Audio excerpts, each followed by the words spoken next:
What happens when a carefully orchestrated public relations appearance goes completely off the rails in front of millions of viewers? The answer lies in one of the most uncomfortable television moments ever captured, where polite morning show pleasantries transformed into a masterclass in passive-aggressive confrontation that left everyone watching wondering if they had just witnessed career suicide in real time. If you want to see how this unfolds and witness one of the most cringeworthy interviews in television history, make sure to hit that subscribe button and drop a comment below telling me what you think went wrong here, because trust me, you are going to have opinions about this. The morning started like any other at the Live with Kelly and Mark studio. The familiar set buzzed with its usual energy as crew members made final adjustments to lighting and cameras. Kelly Ripa sat poised in her signature style, radiating that effortless charm that had made her a daytime television staple for decades. Beside her, Mark Consuelos embodied the steady, dependable presence that balanced their on-screen chemistry perfectly. Today's guest list promised the kind of ratings gold that network executives dream about. But nobody could have predicted the television train wreck that was about to unfold as the cameras rolled and the familiar theme music faded. Kelly's professional smile widened. Good morning, everyone, and welcome back to Live with Kelly and Mark. We have such an exciting show for you today.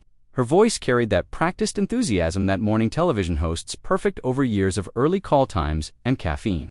Fueled energy? Mark nodded in agreement, his own smile genuine but measured. That's right, Kelly. Our next guest has certainly been making headlines lately, and we're thrilled to have her here to set the record straight on a few things. The audience applauded as their guest made her entrance. Meghan Markle walked onto the set with the poise of someone accustomed to being in the spotlight, though today something felt different. Her smile seemed slightly more forced than usual, her movements just a touch more calculated. She wore an elegant cream-colored blazer that screamed expensive but understated, the kind of outfit chosen specifically to project competence and relatability. Simultaneously, Meghan, welcome to the show, Kelly said, rising to greet her with the customary air kisses that daytime television demanded. Thank you so much for having me, Meghan replied, her voice carrying that carefully modulated tone she had perfected during her royal years. It's wonderful to be here with both of you. As they settled into their seats, Mark leaned forward slightly, his posture suggesting this was going to be more than just another promotional softball interview. So Meghan, let's dive right in. You've been quite vocal lately about various causes and issues. Tell us what's been keeping you busy.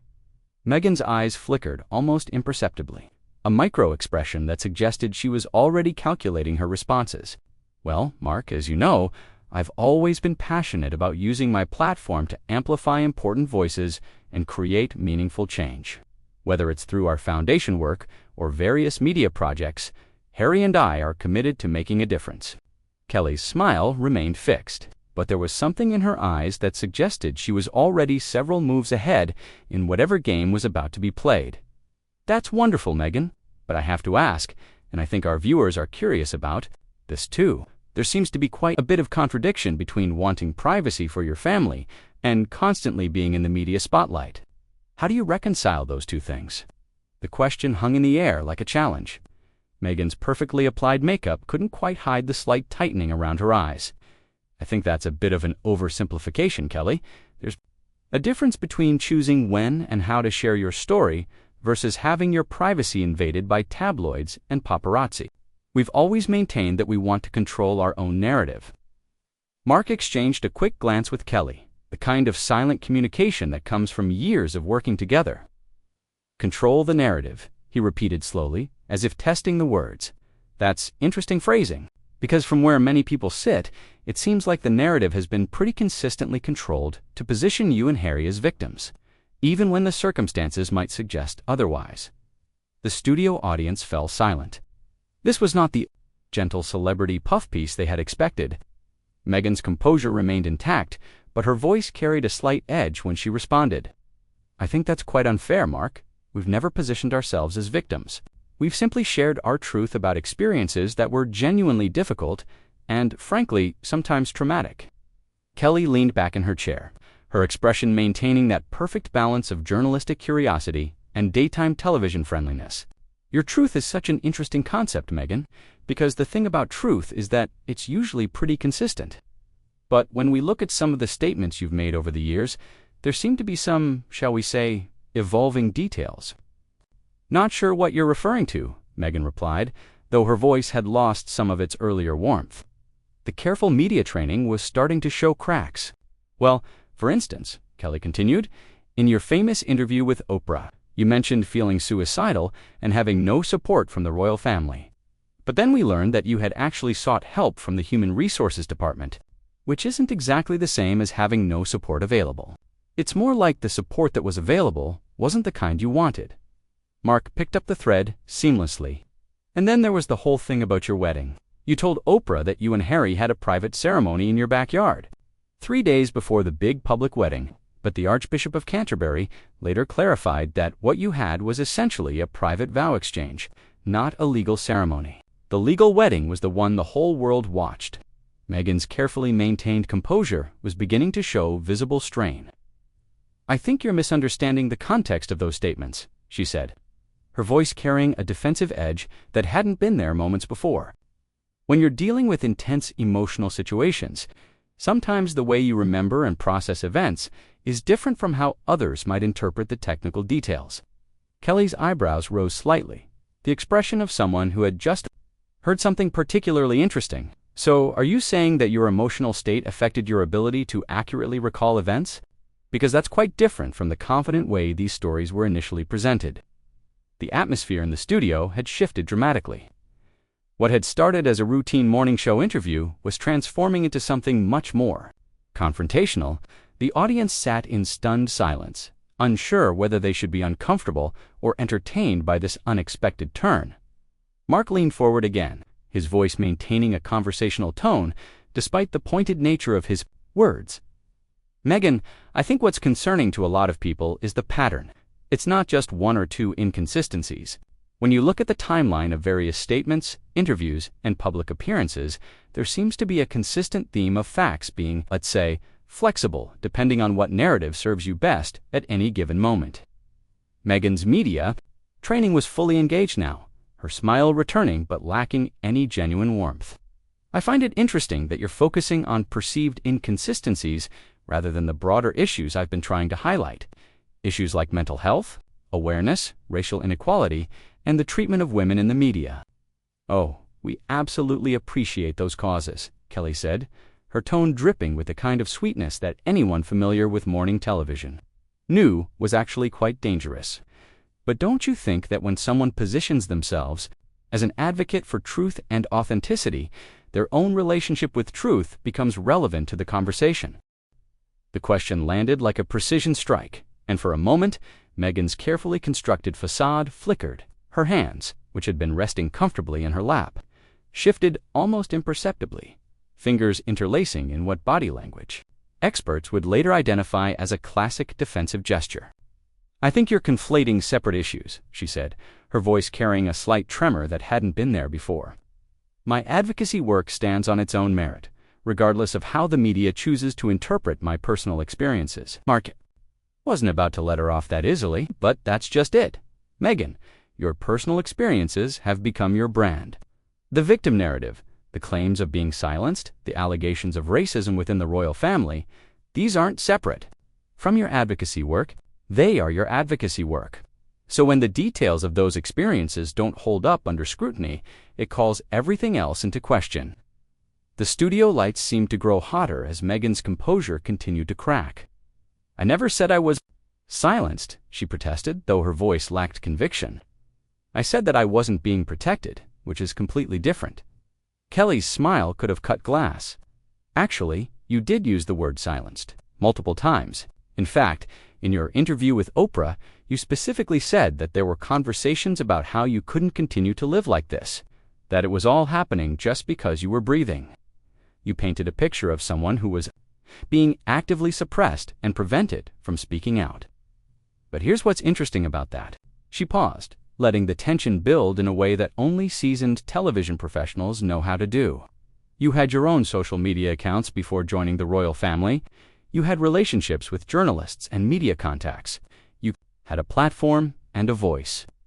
The royal family didn't take those things away from you. You chose to give them up as part of accepting your new role. So when you say you were silenced, what you really mean is that you didn't like the constraints. That came with the position you chose to accept. Meghan's jaw tightened visibly. That's an incredibly reductive way to look at a complex situation, she said, her carefully modulated tone beginning to slip.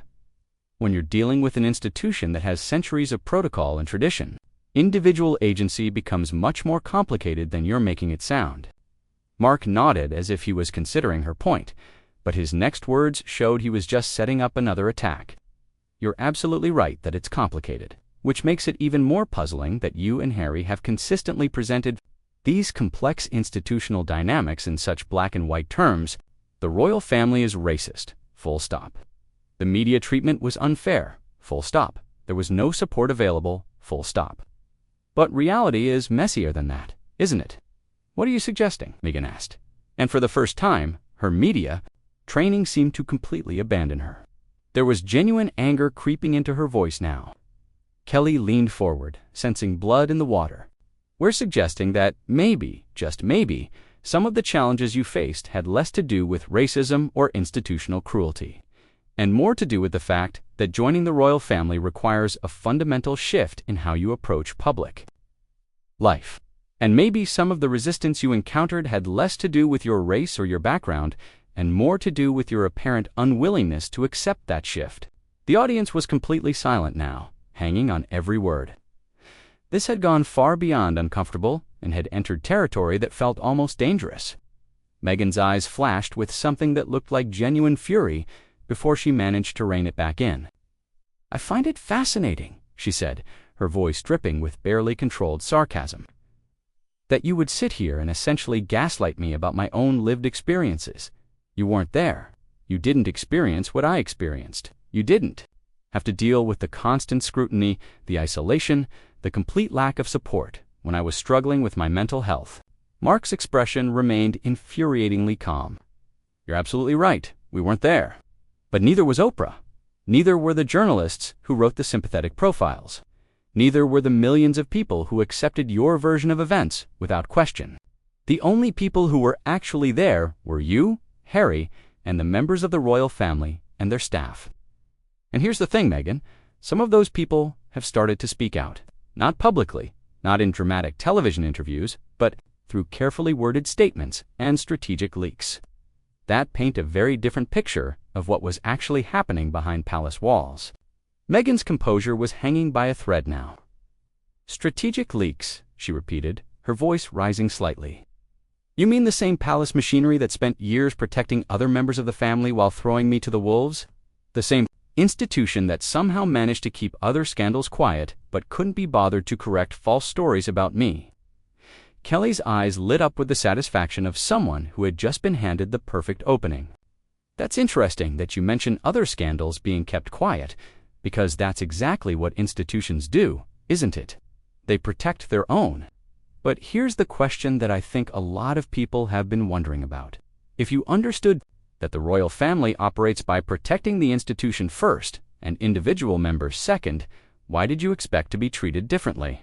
And more importantly, why did you seem so surprised when the same protective instincts that you're now criticizing for being applied to others weren't automatically extended to you? The question hung in the air like a trap that had just been sprung.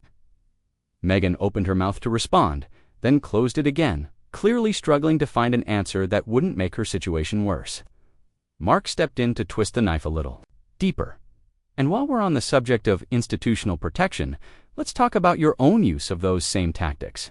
When stories came out about your treatment of staff members, your team didn't just deny them. They launched a coordinated campaign to discredit the sources and paint the allegations as part of a broader pattern of harassment. When questions were raised about your charitable foundations, financial practices, the response wasn't transparency. It was legal threats and accusations of racism against anyone who dared to ask for details. So it seems like you're perfectly comfortable with institutional protection when it serves your interests. Meghan's face had gone pale, except for 2 bright spots of color on her cheeks. Those allegations were completely false, she said, her voice tight with anger. And the fact that you would sit here and repeat them knowing they've been debunked shows exactly the kind of bias and prejudice that I've been talking about all along. Kelly's smile never wavered. But that's just it, Meghan. They haven't been debunked. What happened was that your legal team sent threatening letters to news organizations, and those organizations decided that the potential cost of defending their reporting wasn't worth it. That's not the same thing as being debunked. That's just effective legal intimidation. The studio felt like a pressure cooker about to explode. Meghan's hands were clenched in her lap now, her knuckles white with tension. "I think this interview has gone far enough," she said, starting to remove her microphone. "I came here in good faith to have a conversation, not to be ambushed with tabloid gossip and conspiracy theories." Mark's voice stopped her cold. "Conspiracy theories? Is that what you call documented reporting by respected journalists? Because if we're talking about conspiracy theories, let's discuss some of yours. The coordinated campaign by the British press to destroy you, the racist motivations behind every negative story, the complete lack of support from an institution that actually provided you with staff, security, housing, and a platform that amplified your voice to a global audience. Those sound like conspiracy theories to me." Meghan froze halfway through, removing her microphone, Mark's words hitting her like a physical blow. The color drained completely from her face as she slowly sat back down. Her media training warring with what appeared to be genuine shock at having her own tactics turned against her so bluntly. "How dare you?" she whispered, her voice barely audible but crackling with rage. "How dare you sit there and minimize what I went through?" Kelly sensed the kill and moved in for the final strike. "We're not minimizing anything. We're asking you to take responsibility for your role in creating the very situations you now claim victimized you. Because here's what I think really happened. I think you went into the royal family expecting to be able to operate the way you did as an actress and activist. I think you expected to be able to speak your mind, pursue your own projects, and maintain your independence. And when you discovered that wasn't how the system works, instead of adapting or gracefully stepping away, you decided to burn it all down and position yourself as the wronged party." Meghan's hands were shaking now, her carefully applied makeup starting to show stress lines around her eyes. "That is not what happened," she said, but her voice lacked any conviction. "You have no idea what it's like to be gaslit by an entire institution, to have your reality constantly questioned and undermined." Mark leaned back in his chair, his expression almost pitying. "But that's exactly what you're doing right now, isn't it? When confronted with documented facts that contradict your narrative, you're accusing us of gaslighting you. When presented with evidence that your version of events doesn't align with reality, you're claiming that we're minimizing your trauma. It's a very effective deflection technique, but it's not an answer to the questions we're asking." The studio audience was completely transfixed, watching what felt like a complete psychological breakdown happening in real time. Meghan looked around the room, as if searching for allies or an escape route, but found neither.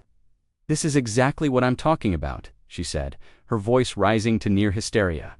"This is exactly the kind of treatment that drove me to the point where I didn't want to be alive anymore. You're sitting here attacking me, questioning my reality, and then acting like I'm being unreasonable for defending myself." Kelly's expression softened slightly, but her words remained razor-sharp. "Meghan, nobody is attacking you. If you consider that an attack, maybe that says more about the strength of your position than it does about our approach. And bringing up suicidal ideation as a way to shut down legitimate questions is exactly the kind of emotional manipulation that people are starting to see through." The words hit Meghan like a slap. Her mouth fell open in genuine shock, as if she couldn't believe someone had actually called out her most powerful rhetorical weapon. "Emotional manipulation," she repeated, her voice breaking. "I shared the most vulnerable, traumatic experience of my life, and you're calling it manipulation." Mark nodded grimly. "When it's used to deflect from legitimate criticism, yes.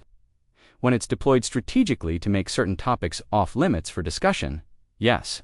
When it becomes a shield that protects you from accountability while you continue to make serious accusations against other people, then yes, it becomes manipulation. And frankly, it's an insult to people who have genuinely struggled with mental health issues without using those struggles as weapons in public relations battles." Meghan stood up abruptly, her chair scraping against the floor with a sound that echoed through the silent studio. "I don't have to sit here and listen to this," she said, her voice shaking with rage and what might have been tears. "I came here thinking I could have an honest conversation, but clearly you've already made up your minds about who I am and what my motivations are." Kelly remained seated, her posture relaxed but her eyes alert. "We haven't made up our minds about anything, Meghan. We've simply done our homework. We've looked at the public record, compared your statements across different interviews and contexts, and asked you to explain the discrepancies. The fact that you're unable or unwilling to do that speaks volumes." "Unable?" Meghan's voice cracked on the word. "I'm perfectly able to explain my actions and my statements. What I'm unable to do is defend myself against people who have clearly decided that everything I say is a lie and everything I've experienced is somehow my own fault." Mark stood as well, his height giving him a physical advantage that somehow made his words even more devastating. "But that's just it, Meghan. Nobody decided you were lying. Your own words, your own contradictions, your own changing stories did that. We didn't create these inconsistencies, we're just pointing them out. And the fact that you're responding with anger and accusations instead of explanations tells everyone watching exactly what they need to know about the validity of your claims." The camera captured every detail of Meghan's face as the words sank in. The realization that she had been completely outmaneuvered, that her usual tactics had not only failed but had been turned against her, was written clearly across her features. For a moment, she looked genuinely lost, like someone who had spent so long living in their own version of reality that being confronted with objective facts felt like a personal attack. "You don't understand," she said finally, her voice small and defeated. "None of you understand what it's like to have your entire life dissected and criticized, to have every word you say twisted and used against you, to have people question your sanity and your integrity just because you dared to speak your truth." Kelly's final blow was delivered with surgical precision. "Meghan, your truth isn't truth. Truth is objective. It exists independently of your feelings about it, or your interpretation of events, and when your truth consistently contradicts documented facts, then it stops being truth and becomes something else entirely, something that serves your interests rather than serving accuracy." The silence that followed was deafening. Meghan stood frozen for what felt like an eternity, her mouth opening and closing as if she was trying to find words that simply wouldn't come. The confident, articulate public speaker who had walked onto the set less than an hour ago had been completely dismantled, reduced to a person who looked genuinely confused about how she had ended up in this position. Finally, without another word, she turned and walked off the set, leaving her microphone behind and ignoring the calls of producers and crew members. The camera followed her retreat until she disappeared through the exit, the sound of her heels clicking against the floor echoing through the stunned silence. Mark and Kelly remained seated, looking directly into the camera with expressions that managed to convey both professionalism and satisfaction. "Well," Kelly said, her voice returning to its normal morning show cadence that was certainly illuminating. "Sometimes the most revealing conversations are the ones where people show you exactly who they are when they think they can't control the narrative." Mark nodded, straightening his tie with casual confidence. "Indeed, and I think our viewers got to see a masterclass in what happens when public relations strategies meet actual journalism. The truth has a way of emerging, even when people have spent years trying to manage and manipulate it." We'll be right back after this commercial. Break with cooking tips that won't leave a bitter taste in your mouth, unlike some conversations we could mention. As the cameras cut away and the studio erupted in shocked chatter, the full magnitude of what had just occurred began to sink in. This wasn't just a difficult interview or an uncomfortable moment of television. This was a complete destruction of a carefully constructed public persona, broadcast live to millions of viewers who had just witnessed the moment when years of narrative building collapsed under the weight of direct questioning. The interview would be analyzed and dissected for months to come. But one thing was immediately clear to everyone who had watched it unfold. Scrutiny had just come to a very public and very definitive end. So what did you think of this absolutely brutal takedown? Did Kelly and Mark go too far, or was this exactly the kind of accountability that needed to happen? Telling me whether you think this interview was fair journalism or character assassination, because this is definitely going to be debated for a very long time.